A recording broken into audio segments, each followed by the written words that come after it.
Good morning. It's the 14th of August 2025. The weather here in rural Ireland is absolutely beautiful. It is absolutely beautiful. I'll just stop for a second. An odd crow and an odd bird and an odd wood pigeon. And the windmills are stopped here. They're not going round. So it's about as perfect conditions for people to live in as you would get. Now, just to explain to you the importance of this week and the background to it from my perspective and to give you my opinion. If you go into Burke's Peerage, which is a book about status, a social class, it includes Ireland and England and it includes other places as well, but Burke's Peerage is about that kind of haughty-taughty class distinction and all of that sort of stuff. And one of the things about class is that there are 9 classes. There's 3 upper, 3 middle and 3 lower. So they're based historically on military rank. Military rank. If you go into Griffith's Poor Law Valuation in Ireland, it's there on the Internet Archives of Ireland. You can get every field in the country and you'll notice it had a tenant and then it had a landlord. And the landlord will usually have a rank like colonel, captain, major.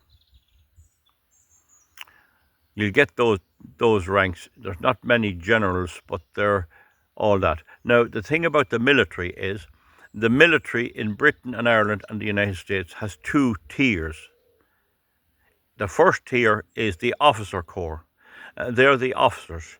They join as officers, as second lieutenants. They go through a fairly rigorous training to sort out a few of the weaklings, and then the rest are officers.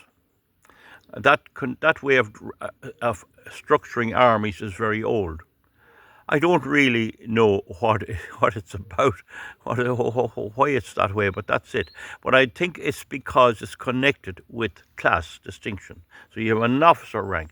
So if you were the son of a nobleman, you wouldn't be going in as a private. And then you have the private rank. You have the privates with star privates. You have corporal. You have sergeant. And then you have an NCO, which is a sort of an officer that's a half officer. He's a second lieutenant.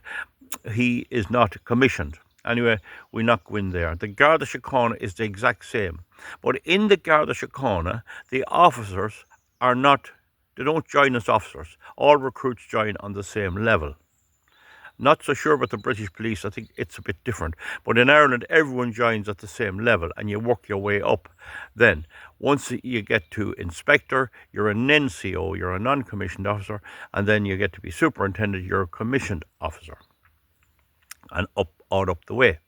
Now, the thing is that why is our society still structured and why is the class system still structured on military rank?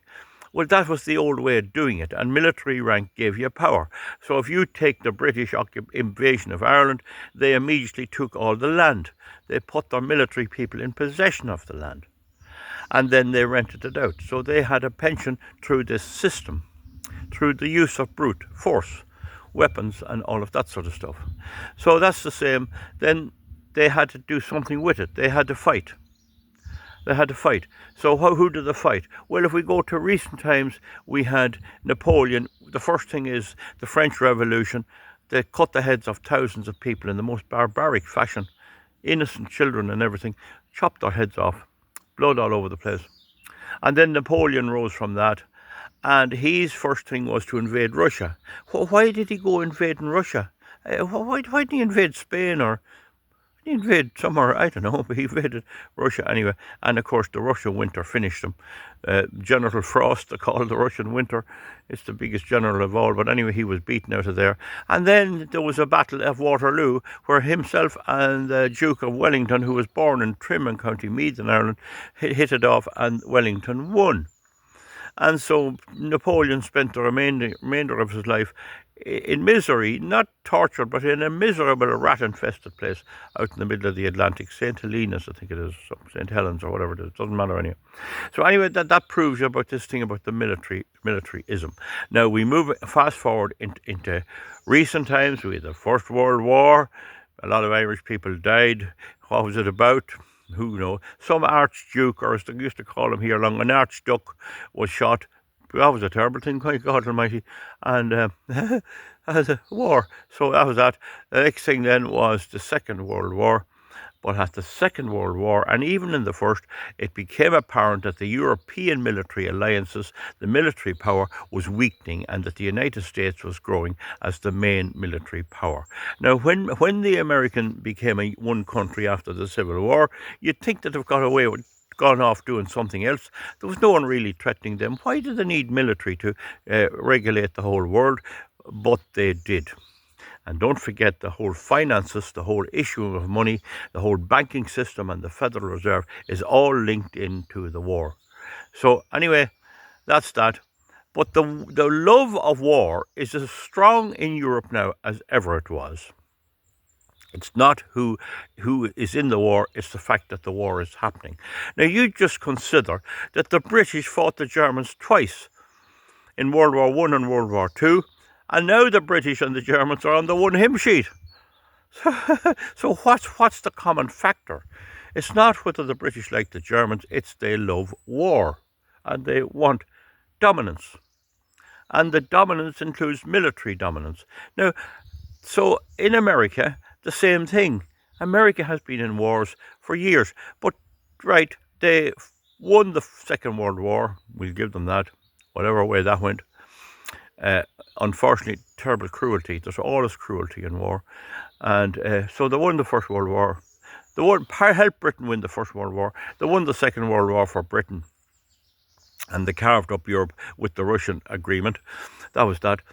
And then they headed off to a war in Korea, which they half won and half lost. They then went to the war in Vietnam, which they were beaten out. They were hunted out of it. They were scattered out of it. It wasn't a case that there was a day of pulling out. They had to run to rooftops to get out. And yet today Vietnam is one of the US's main trading partners. So why were they battling Vietnam? What was the 54,000 deaths to do with the American government? Okay, they got that done. That's over. Next thing, into Afghanistan. The Russians was beaten out of there. The Russians were beaten out of Afghanistan. And the next thing, the Americans thought they'd take it over, and that way they'd be able to attack Russia from Afghanistan. But the Taliban and the Mujahideen and all these Muslim fellas were in there, and the Muslim religion is a powerful force, like it or lump it, and they had no time for America's decadence, or Russia's either, and eventually they put the Americans out. There's thousands of men in America now in their 60s with no legs and no arms. What did they prove? They had to go. Now, wouldn't you think losing the Vietnam War and the Afghan War would send them home? No way. Done it in Iraq. Well, there was a very brutal regime there, but where do you stop? But one of the things, I'll skip Iraq because it's a bit of an enigma, as Prince Philip said. But the next thing, they attacked Gaddafi in Libya because he was setting his own currency up, and they got after him. And the mess in Libya is outrageous. So that was all right. They were getting a bit of war. They were getting a bit of happy. And the next thing is there was a war in Europe there. Do you remember that war with Serbia and Montenegro, Bosnia and all this? You remember that? Well, went ahead anyway. They killed other, but that was the end of it. But the next thing is the Ukraine war happened, and I have explained to you how the Ukraine war happened. It was deliberately provoked by Victoria Nuland, and Hunter Biden was in there taking up the shale oil and getting shares in it and trying to ingratiate himself in there and getting all the favours of the Ukraine government. And they were all set with BlackRock Developments and Vanguard and all these big business houses, all set to grab all the resources of Ukraine. But unfortunately for the Ukrainians, their leadership wasn't wise enough to do a deal on the existing Russians and to try and get along with the Russians as well. They played hardball against the Russians, and we have the situation we have today. Two agreements, Minsk agreements, were broken by the West. And that's the way. And then when Zelensky saw the tanks coming across the border from Russia, he immediately said, oh, they mean business, and he sued for peace. And there was a peace agreement set. It was Istanbul, and Boris Johnson and Victoria Nuland flew over and told him, you must not go for peace. Put him in a very difficult situation, but they didn't want peace because they want war. They're mad for war. There's a neocon war machine there. Now, look at today. This is the 14th of August. Tomorrow Trump is meeting Putin. I don't know what will happen. It's in Alaska. But there is utter panic in Europe. Why?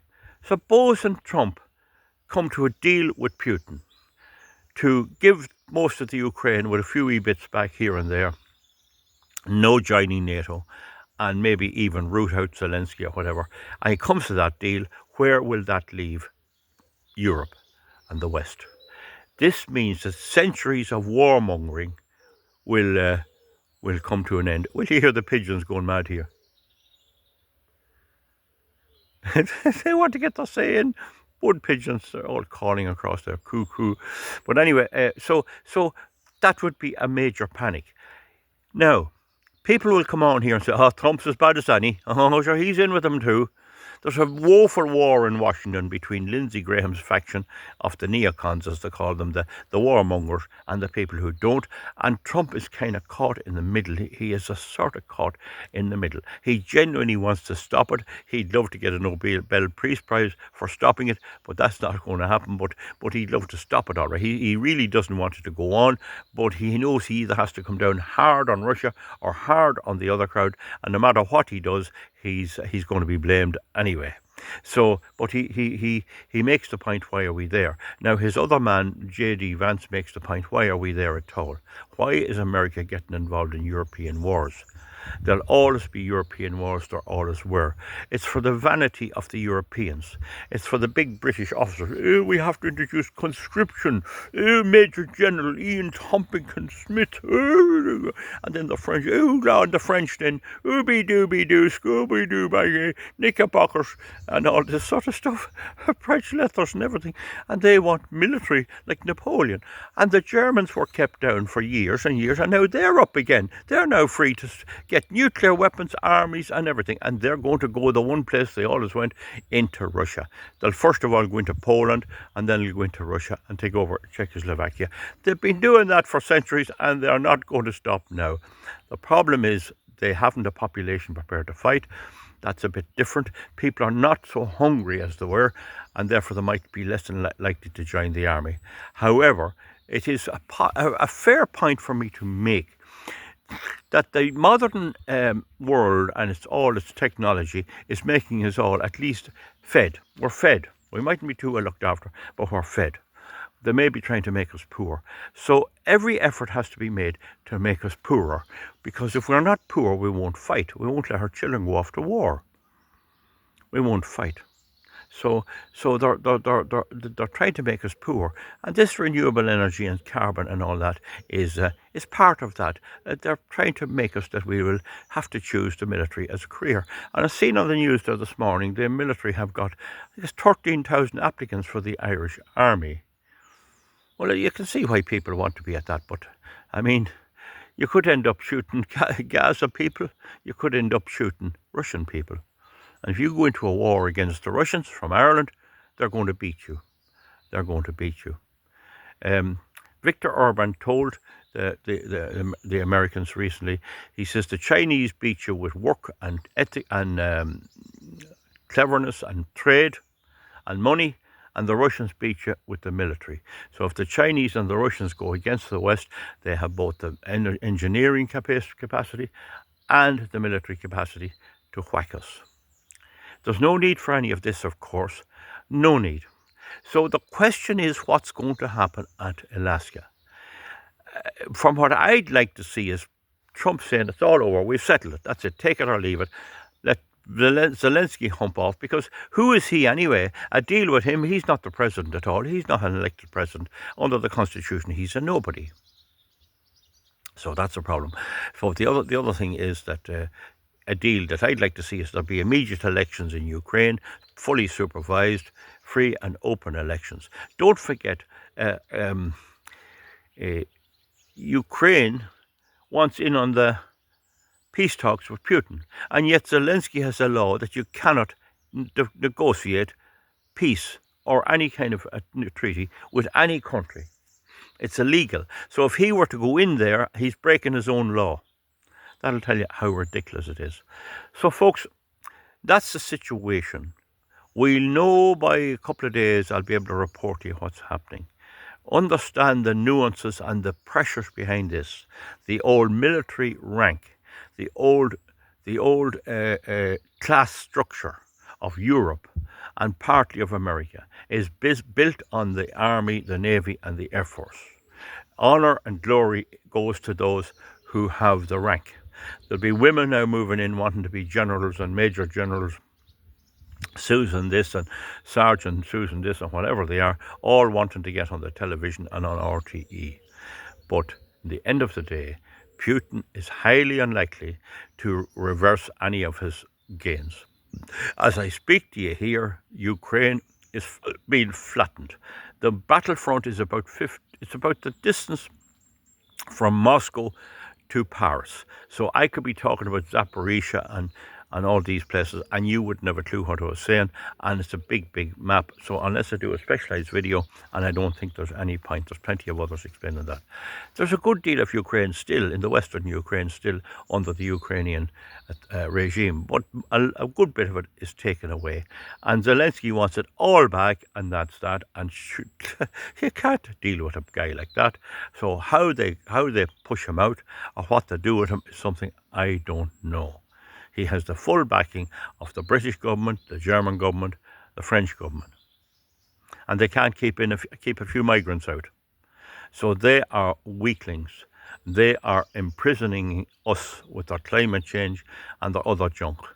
And we are caught unfortunate. So for the like of me that has no say, where the laws under the European Union are denied to me, well then seeing the Europeans taking a thrashing is what I hope and pray for. Ursula von der Leyen is no fit person to run anything, but the Germans will run Europe as long as they can.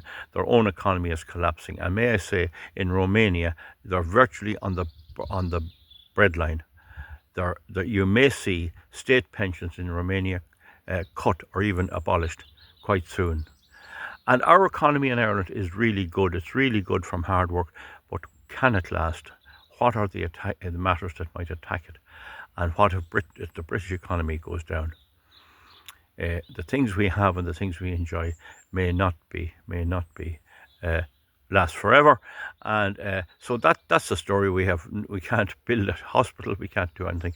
So while we're rich in ways and there's a good lot of money going about, don't forget the whole money system is a bit of a Ponzi scheme. So we'll not go there. What we're watching for is the sheer fright that exists among the British and European governments at what Trump might do. Now, Trump, I know him and watched all his videos. I know a good lot about him. He's not as mad as they're saying, but he changes his mind and he changes his views. And so it's very, very hard to make a deal with him. A deal he makes today could be somewhat different tomorrow. And that's a great thing. That's making it impossible for these lachicos in Europe to deal with him. So let's hope there's a big handshake with Putin. Let's hope they have another meeting then in Russia. Trump will go to Russia, no problem. They'll not touch him. And let's hope everyone gets back safe. And then that the war will be ended in Ukraine. Russia will consolidate what it has. The Europeans can decide what they're going to do. I don't think Putin will stop them joining the EU, but Viktor Orban certainly will. He claims that a country that's at war has no business joining the EU, that the whole idea of the EU is that there's peace in the country and democracy in the country. There's neither peace or democracy in Ukraine and will never be. It's the most corrupt country in Europe. There never will be. And so hopefully we are moving to a position where China, Russia and the United States will have the main say. And if Putin has a say in us here in Europe or in Ukraine, you're better off, because you're better off with a conservative Putin and Russian than the crowd we have running the EU and the Fianna Fáil and Fine Gael and Sinn Féin here in Ireland and the Labour Party. They're fooling the people here in Ireland, but they're not fooling Putin. So that's the thing. Hopefully I won't be made eat my words, but we'll know tomorrow. We know the day after tomorrow, and I'll keep you updated. And just be aware, this is the war machine. The neoconservatives, the war machine, are in fright. Trump is an unusual character. You can say he's in with Epstein. You can say he's in with big business. But he's unusual. He thinks in a different way, and they cannot deal with that. And if you look at my videos, what's the feature of my little bits? I think in a different way, but yet nobody has managed to say what is wrong with what I say. Now you see, they're scared. You won't get this on RTE. You now know the whole thing is ready. What's going to take place? And it could end with an all-out war. It could mean that Trump will tell Putin on Friday, you have to do this and you have to do that, and we're going to attack, and he'll come into the war in Ukraine. And don't forget what Zelensky wants and what the Europeans want.